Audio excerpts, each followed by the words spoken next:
very, very shallow, 10 centimetres. We're dragging in the bottom a little bit here.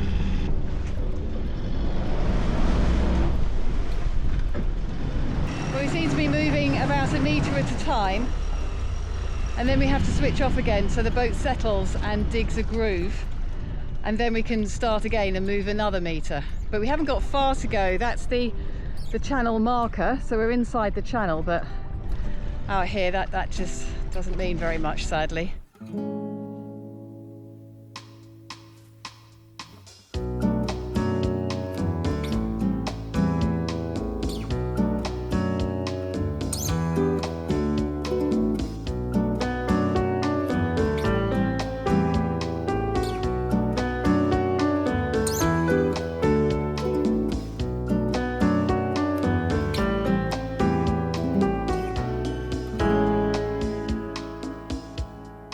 Hello and welcome to Cuba, which is a bit like the Bahamas but without the people.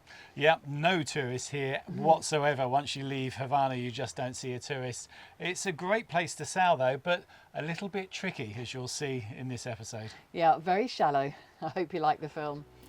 Coming up, harder ground with no help around. Not the best place to get stuck. Trying to land fish before the sharks get them. And trading coffee for lobsters.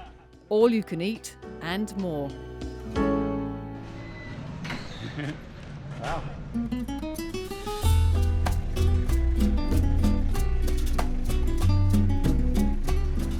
We begin in Havana and another scenic ride through the capital. Well, this is the way to travel, an old Chevrolet.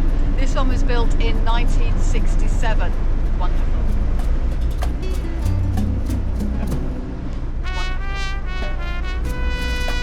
This is a uniquely Cuban way to travel, and it seems fitting because we are on our way to the home of one of the world's best-loved authors, Ernest Hemingway.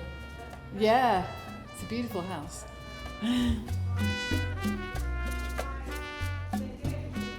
The home where he was based for 20 years has been preserved as a museum. You're not allowed in. These pictures were taken on my phone by one of the workers here.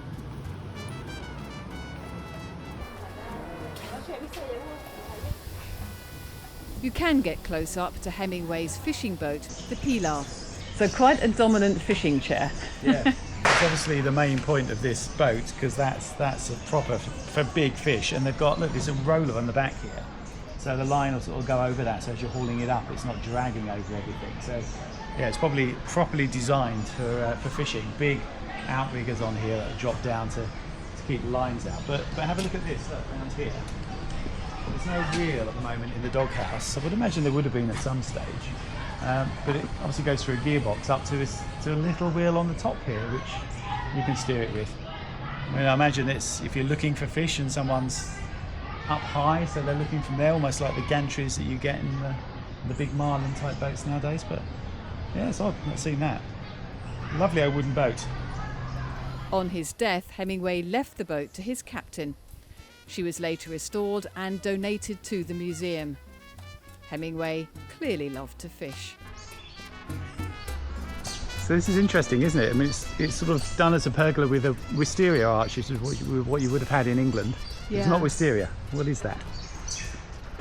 I don't know. It doesn't smell. No. It's very pretty. It is.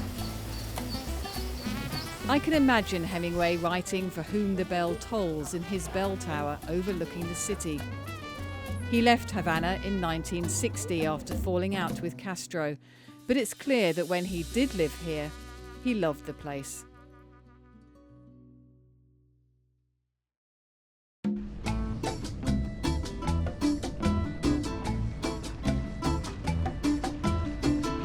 For us though, with Millie now on board, we're setting off for a relaxed night sail, playing cards, heading along the southern coast. The journey will take a week or so as we travel from Cienfuegos to Maria la Gorda on the far west of the island.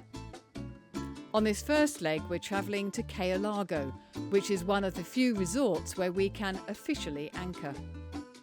But it's shallow, which is why we need a lookout. Coral heads and rocks everywhere. Oh my gosh, it's shallow. Jesus. And it's getting rocky.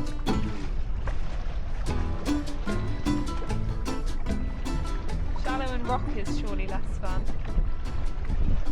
There are some rocks just protruding. Yeah, we just touched one. Not marked on here with the rocks. Should all be the same depth. We've got a meter. Which way? Luckily, the water is crystal clear. Here, which is probably good enough. Okay, fine. And there are enough patches of sand.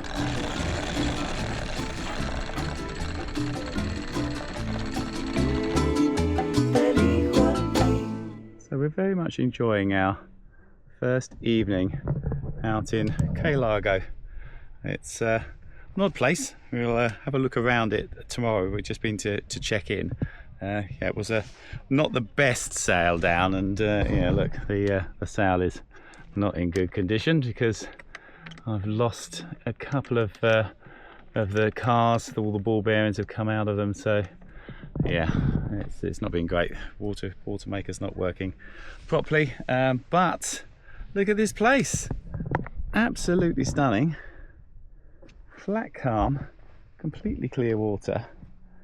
So yeah, I think we're very much going to enjoy this. It's a little bit warm in the evening, but we're supposed to be playing cards. Everyone stopped to take pictures. You're speaking over mine. Oh, you're doing video, are you? Next morning, perfect calm. Until this. Sometimes you've just got to motor.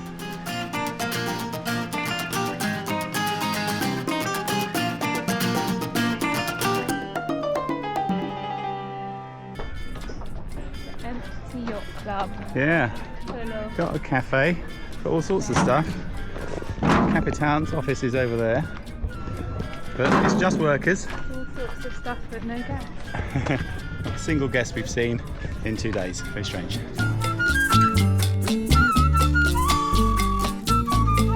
The beach is also empty apart from a few of the workers here.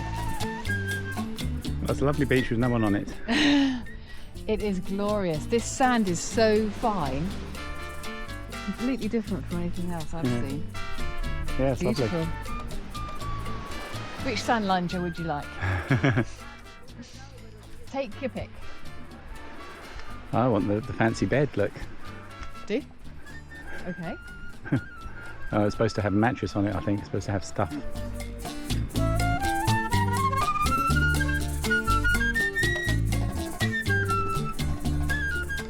In the end, we choose an evening in the bar,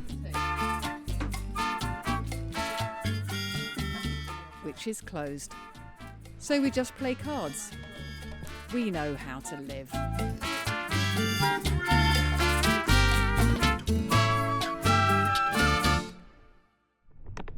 So this morning's job is to try and fix these cars which have made a break for freedom.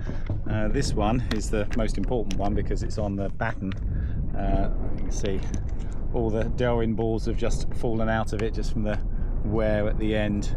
So yeah, I replaced these not long ago, but they're just all wearing now, and I'm going to have to replace the whole lot, the whole system. So any advice on what's best? You can see, look, that one's got some movement in the pin here, but yeah, I'm going to replace them all. I'd rather have ones with the balls, the Delrin balls that are captive, so that you don't have that hassle of when you take them, trying to take them off the slider, they all fall off, which is what happens here. And when they wear like that has the end of it, that all the balls can just fall out of them.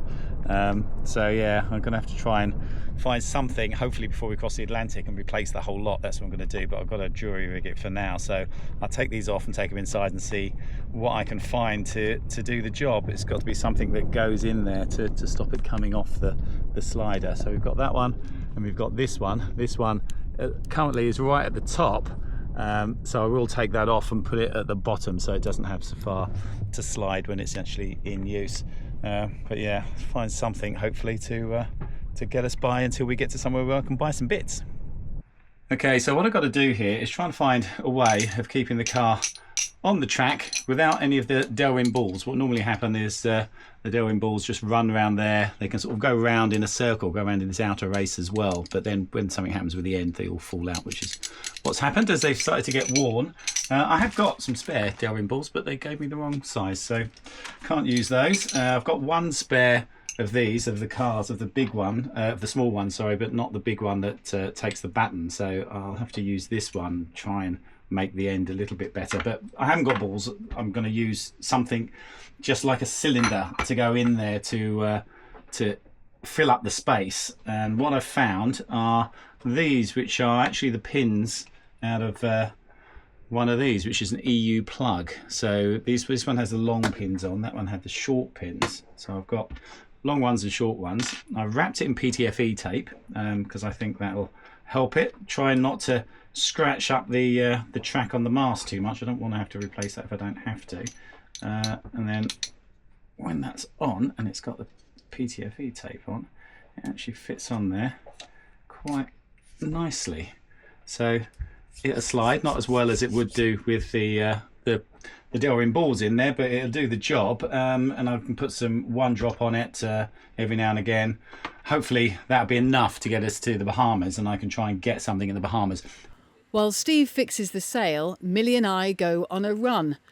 The white sand stretches to the road, a bit like a cinder track. Perfect for the 7-kilometre loop around the island. We have a swim and then set off again through the very narrow channel back out to sea. So we are going out very slowly. We did clomp something pretty hard on the way in. I mean, it's fine with this boat because it's obviously encapsulated keel, full keel, just puts a bit of a scratch in the gel coat, nothing more than that. But that's one of the reasons, one of the many reasons I really don't like twin ruddered boats for cruising, because you just could not come in somewhere like this. It'd be far too risky with offset rudders out of line of the keel. You know, the chances of hitting one, you'll double the chance because they're both there, and you hit one and that's it, you're out of action. You know, in somewhere like Cuba, that's going to be a big deal to get out of. So yeah, you just wouldn't be able to do lots of these places. So hopefully we can get out of here in one piece. They haven't shouted yet that they've seen anything, and I'm coming up to the channel, so hopefully we get out without actually hitting something on the way out, which would be good. The edge of the channel now.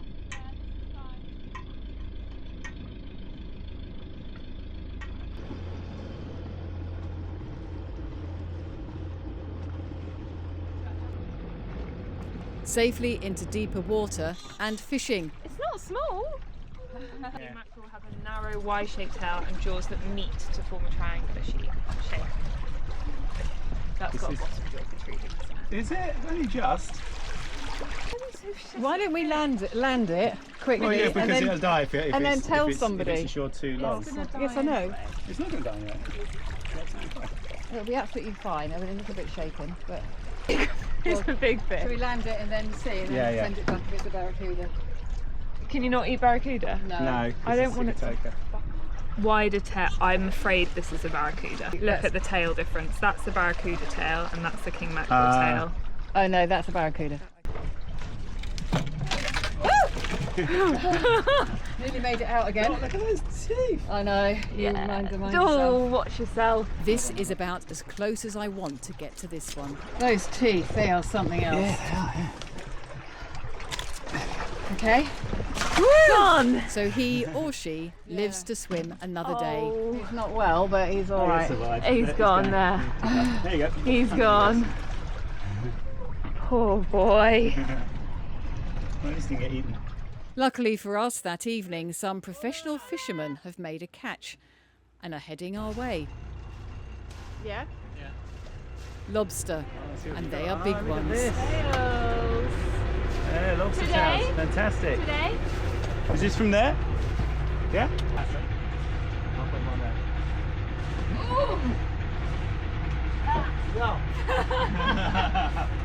Well, that's plenty. That's lots. No, Hollander is the Let me give you those back. That's enough. Come on! In fact, more than we can reasonably eat. The deal is done for a trade.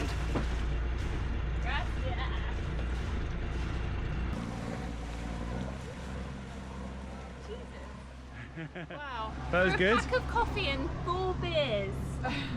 Yeah, and they wouldn't take money. They wouldn't take money, and they also wouldn't take back any of their lobster because we now have enough lobsters to feed an army. And we've got no freezer. And no freezers. That's very sad. But worth it. Tonight we eat like kings. I'm trying to use a fork, and I think that's a silly thing to do. It's a silly thing to do. It's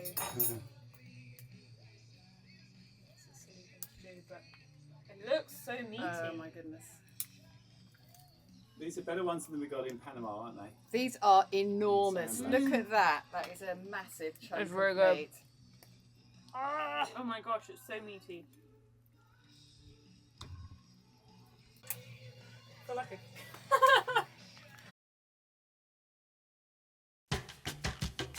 Our original plan was to sail outside the reef, but on further inspection, it looks like we can sail inside, which will make for a gentler passage. There is a channel, which is narrow, but on the chart is deep enough, just, and that would take us to a beautiful anchor spot opposite an island with monkeys. Who can resist? So this is what sailing in the Cays in Cuba is all about. Lots of lovely turquoise water because it is so shallow. You do have to be very careful because we've only got a couple of metres underneath us, and that's been the case pretty much for the last hour, and it will be for the next 2 hours when we go through a pass here and into the inside bit. Lots of fish though, so that's good. Lots of fish if you can land them. How weird is that? So something else got it first. It got eaten by a shark. Oh my god! oh my god! I think you got half a fish, Steve. I did. I think it was a nice red snapper, and it's missing its body. I've just got the head. Shark got it before I could get it in. Bloody hell. There you go. Not much left of that one. Yeah. Okay. I know when the shark got it as well, because I was pulling, it was quite hard, and then I thought I'd lost it, but actually I just lost half of it.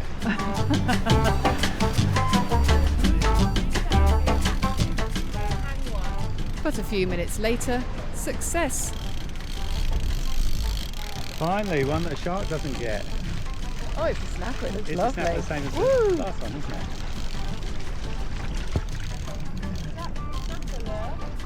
Yeah. Actually a good one for snapper. You got the, Yep. Did those go at the same time? And then another not so tasty one. there he is. Oh! What is he? It's not the same, is No, it? it's not the same. Looks like it could be barracuda. Fighting a lot harder than the last one. Long and thin. No idea what that is. Is it barracuda? Yeah. It's a barracuda, surely. Oh, bloody hell. More barracuda. Is it though? It is, yeah. There was such a fight for the barracudas. Yeah, you can tell then, Yeah. can't It's not! No, it is. It is. you? It is. Sorry, mate. You'll go back in the sea.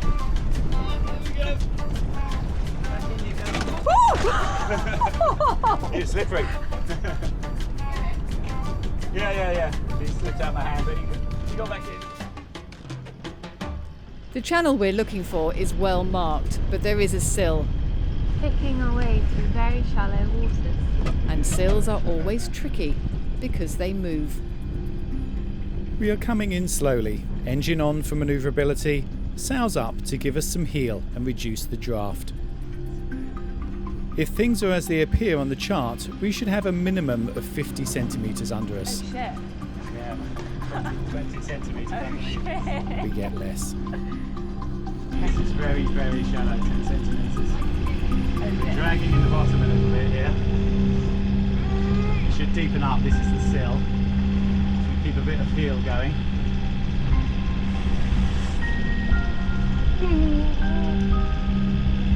At this point I should really bear away, but going by the chart we're over the sill and it should now be getting deeper. It isn't. I bear away, but too late. Now it's stuck.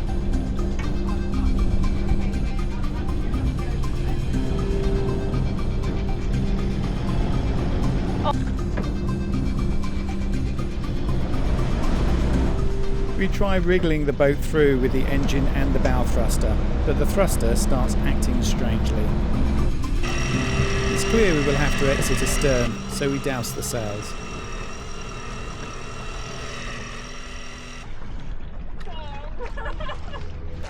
The only thing to do now is take a look.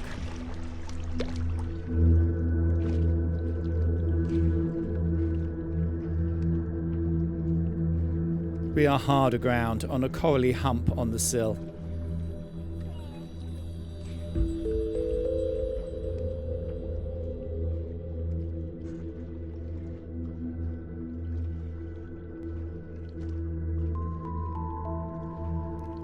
Nothing in the bow thruster, that's good.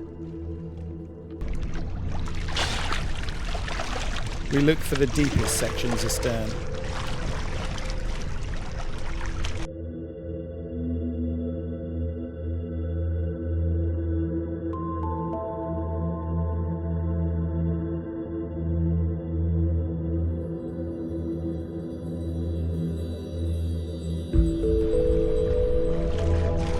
Drop-off was where we thought it was, literally half a metre this way.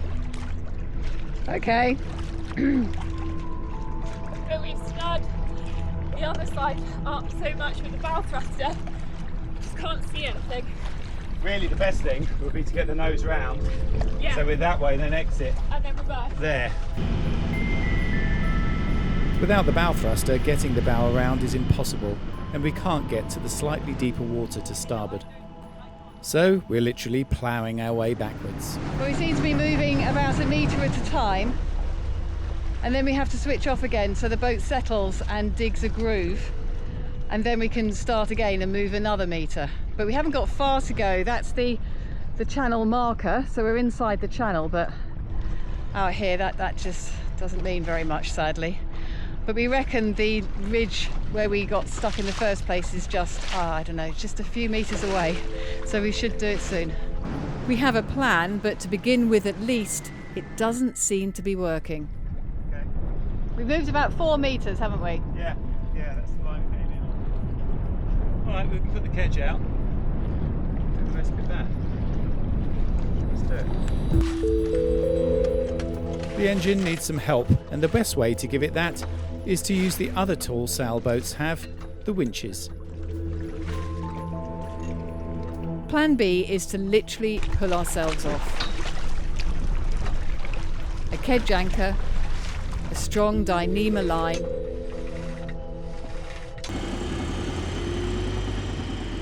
and a little help from our eWincher.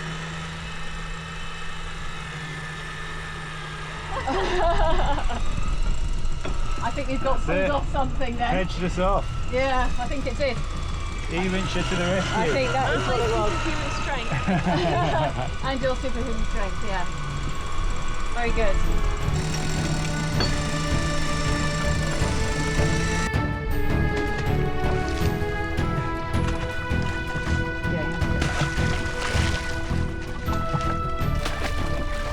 Just give me some slack so I can lift this over. Depth 0.2, 0.3. No, we're off. There goes the marker.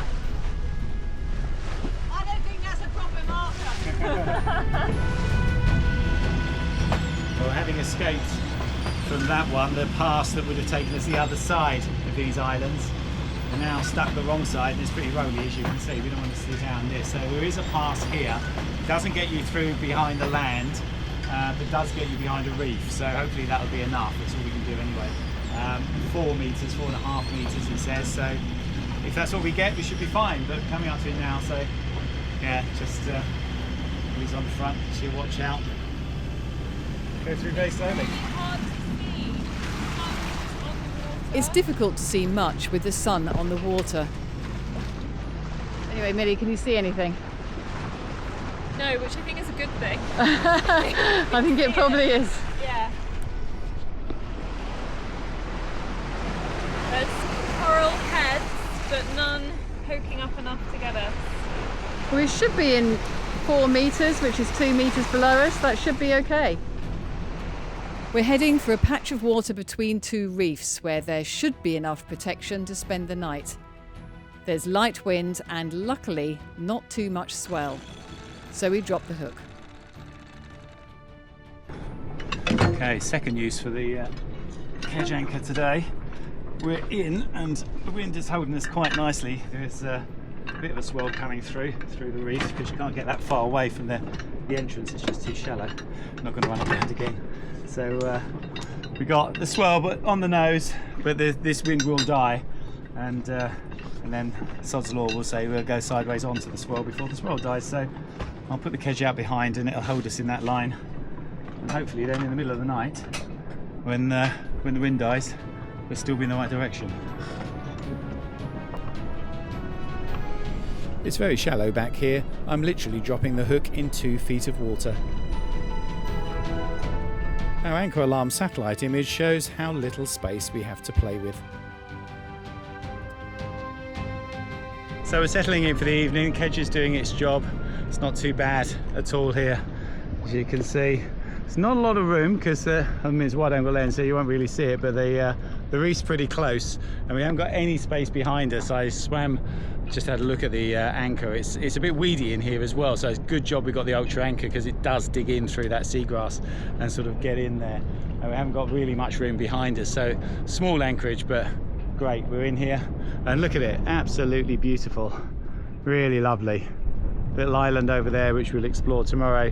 Supposed to be iguanas and things on there, a couple of rangers that look after the island. But yeah, great. So we're going to settle down. We've got some lobster that we had yesterday, got some more of that we need to eat, some chicken that we need to eat, but we are running out of fresh food, so once we've done that it's not going to be a lot, so I can try and catch some fish. I've still got that red snapper that I got today, so that can be for tomorrow. So yeah, all in all, it's good. Yeah, never much fun running aground, but it's sort of inevitable really.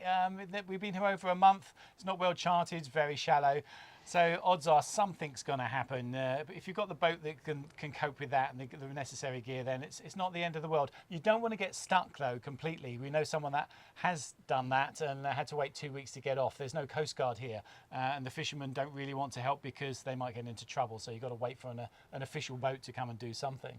And there's no tide. In some parts of the world you can wait for the tide to lift you. Yeah, that wasn't going to happen here. We're on a rising tide, but it was literally 3 inches. So if we'd wait till 3 in the morning, it might have helped a little bit, but we got off anyway. So yeah, always good in the end. Problem with the bow thruster, we've still got to look into that and see exactly what that is. But it's nothing actually in it. That's what I was worried about. It's going to be a hydraulic problem somewhere. So another thing to check. Yeah, so we've got hydraulics, gas. You fixed the cars. Well done. Yeah, they're fixed for the time being. I have talked to Ronstan, who are the people. These are Fredrickson, but they were bought out by Ronstan. I'm really quite pleased with these. I mean, they've lasted 25 years, which is pretty good going. So I want to get the same ones. They now make them so that they're captive balls. So when you take it off, the balls don't all fall out. So I'm probably going to go for that, as I say. Talking to them at the moment, and hopefully next door to Chessie that comes out can bring them out for us and we can do that. But we've got a jury rig version that's sort of working at the moment. So yeah, I think Millie sort of got the short straw there. Coming to Caribbean islands. Cuba, she said. Well, inland, as we've seen, it was lovely, but I think this sail is a little bit of a trial, and it goes on next week as well. We've got more of it. Yes, yeah. So yeah, she's had a tough time of it, poor old Millie, but she's going to come out to the Azores. They probably get a tough time there as well. I shouldn't say that. Why? Well, that's not the easiest of sailing either, but it'd be mainly hiking, I think. Yeah, Chessie's coming out to Bermuda. Bermuda should be lovely. Let's hope. And let's hope we've got everything fixed by then. So. And we are still eating. We have managed to get some food from the sea, as you've seen, even though the sharks get some of it. But we're keeping going. And Cuba, my goodness, I'm so glad we came. Yeah. I mean, that's the thing. It is one of those things that you think, you'll look back and you'll think, wow, it was a little bit tough, but it was fun. Yeah, it's a massively interesting place to be. So yeah, it's only really the lack of food and infrastructure that means we'd be actually sort of happy to get somewhere else and restock. But other than that, yeah, we're very happy here. It's lovely. So do look out for part 2 next week. Thank you to our patrons, thank you to our subscribers, and thank you for watching. Thanks for watching.